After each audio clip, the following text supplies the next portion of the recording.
Good evening, everyone. Thank you for the opportunity to present our experience implementing our work areas during the pandemic.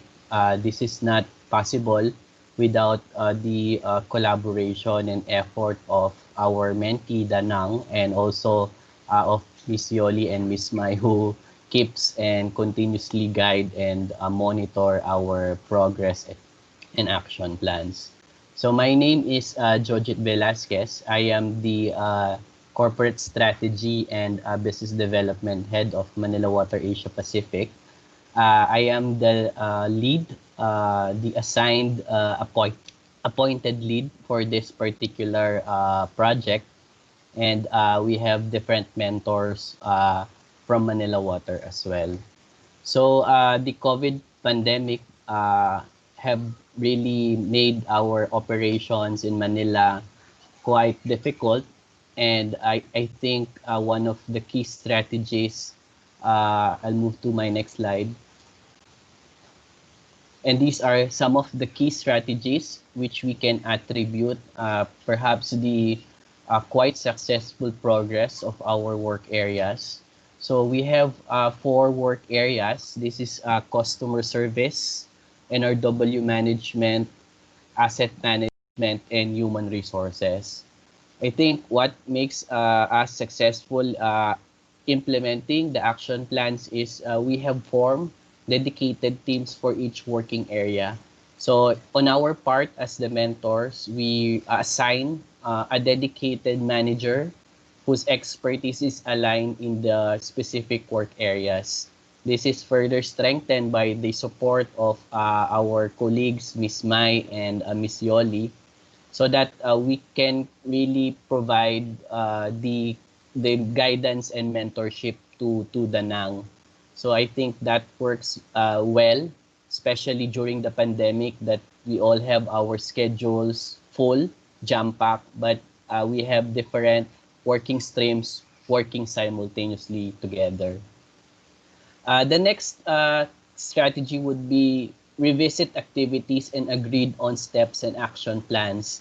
I think one of the challenges is during the pandemic is whether the activities we plan are still realistic, whether these activities can still be implemented during the pandemic. So we had to create different meetings so that we'll decide what activities we will pursue, what is our commitment, what is our timeline, and we agreed on next steps.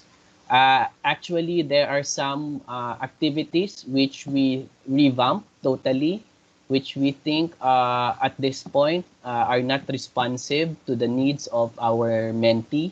And so we try to provide first the basic and the necessary so that we are aligned in terms of how we want to progress with this. I think I would like to point an example here on HR part. I think there is a plan to automate HR processes wherein we will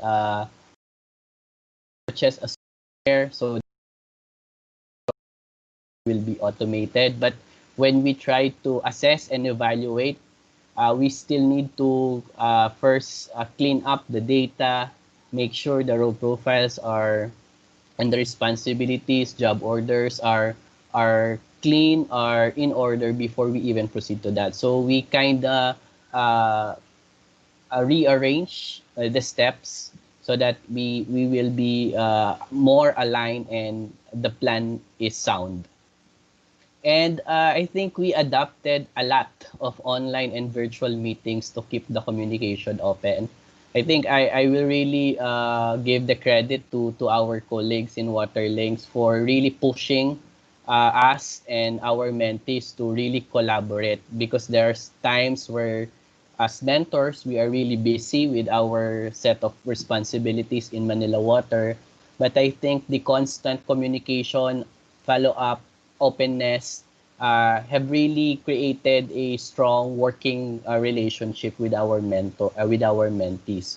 So we have adopted a lot of virtual meetings, even small meetings on the side. for each of the working areas. And lastly, we adapted online trainings and webinars. So we've conducted a series of trainings, webinars online, uh, since we cannot travel to Da Nang at this point. So in terms of customer service, just to show you some of the activities that we've done, so we maximize use of virtual meetings. So we had a lot of meeting, we have a lot of status update, and meeting with the with and with our mentees. This is for customer service. For NRW management, so we have a series also of meeting with the WACO, and then we map out and review the NRW activities, then provide updates from time to time. And we also conducted a webinar on zero pressure tests last September 25. On asset management, so same. So we also conducted meetings, series of meetings. We really use virtual meetings to collaborate and to update each other. And we also conducted several basic asset management steps and criteria trainings with our mentees. And also on human resources, so we reviewed our action plans, what is workable at this stage, what needs to be deferred to a later time. So those are of the some decision points we have to make as we progress with these projects. To in summary, I think as I pointed out, the communication between us, between the mentor Manila Water, Water Links through Miss Mai and Miss Yoli, and through Danang for very responsive, kind of make all of these efforts quite successful in my view. And although we are just using and we are just maximizing virtual meetings, this is for me an effective tool so that we can still progress with our activities. I think that's basically the presentation that we would like to share.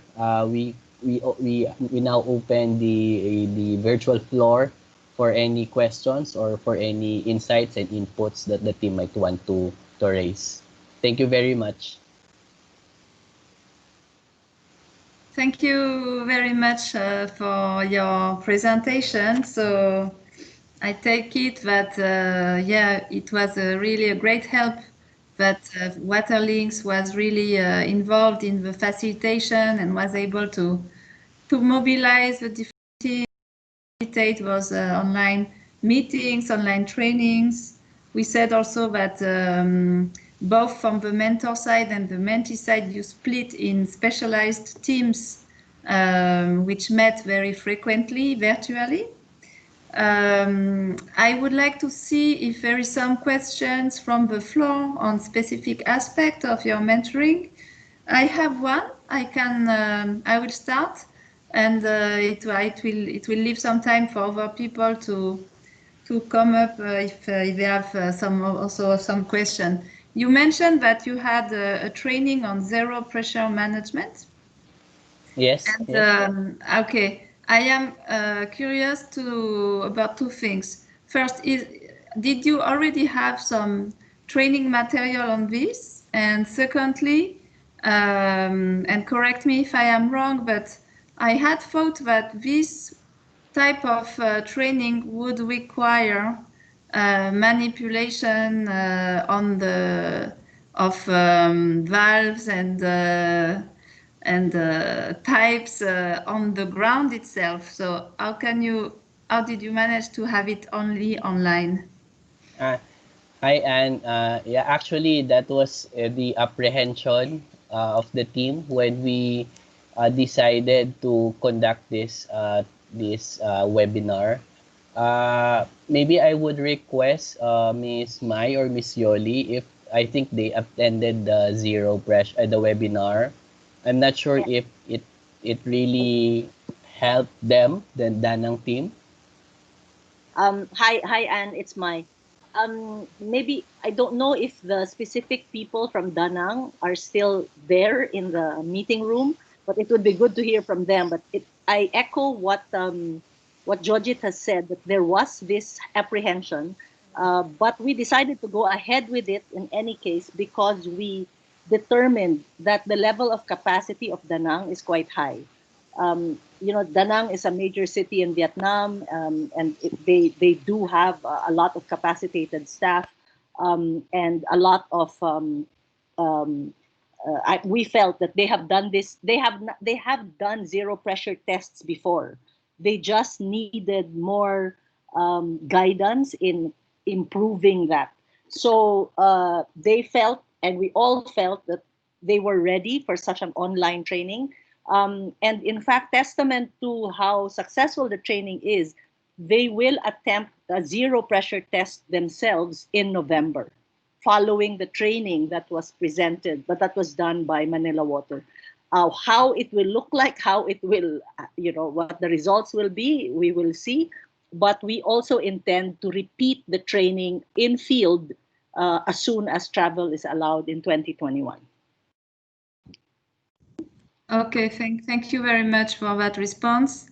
I was also, yeah, when I Teddy will have a question. I have a request maybe for you, and I think this question goes to you because you have a better overview of a different project. If there is any training material that can be shared between your teams in Asia, but also across the continents with our partners from Africa, would it be possible to do this? Can you reflect on that and eventually come back to me Sure. to Well, mutualize our resources? sure. For us, we would love to share, but at the end of the day, it depends on the mentor, because mentors Yes. own this. I mean, they have IP on that. So we will discuss it internally with them. Okay, great. Yeah, that's great to know. Thank you. Because I think also this is the value of having an inter-regional program, is also to be able to mutualize some resources and vice versa as well. Huh? And Teddy, maybe you want to comment and you have a question. Teddy, please. Yeah, I think you covered that aspect because I was inquiring about sharing with some of these training materials, and I appreciate and understand the IP related issues. So, okay, so I'm hoping that Simeon is not here, but Charles, learning from this experience, and I share the kind of sentiments of the colleague from Manila. As mentors, we tend to forget the time to get caught up with our mainstream work and do need these occasional prompts. And I think, Charles, going back to Simeon, it's important to start having these discussions, and we shouldn't be waiting for the big meetings and then rushing around and trying to put information together. But equally, we all know Maya, how forceful she is. So when she says jump, everybody does that. So it's a good example anyway. Okay, thank you very much for this. Bon, I don't think that anyone has a burning question because I don't see any hand raised. So I'm going to proceed now with the program. Ashan, last chance. 2 seconds. Go ahead. My last chance. Yeah. Now, just following your discussion in what you're talking about now, I think when it comes to training and looking at the survey that you've done, we've picked up that there's quite a bit of interest in certain fields that seem to be common across the various mentee cities. I think it's important that we, for one, document the challenges that they have, but again, craft a training program around those common working areas. So be it non-revenue water, it's maybe time that we put these challenges and these solutions into a formalized training program so that they can be replicated in other cases when we continue this WOP in other areas. So at least there's a standardization of the training. So there's this online training, and then there's the contact training where we meet and we discuss it. So at least the formal environment and the theoretical information is documented. I think going forward, each of the highlighted working areas should have a training manual developed. Okay, thank you very much. That's ambitious, but I take that point. Yes, at least on non-revenue water, definitely we will have some specific material, and we will increase the exchanges and have a specific session on that. Though it's also it's quite a broad themes as well, huh? But we will have this reflection with Waterlinks and AFWA on how we can best mutualize and develop this specific module on non-revenue water.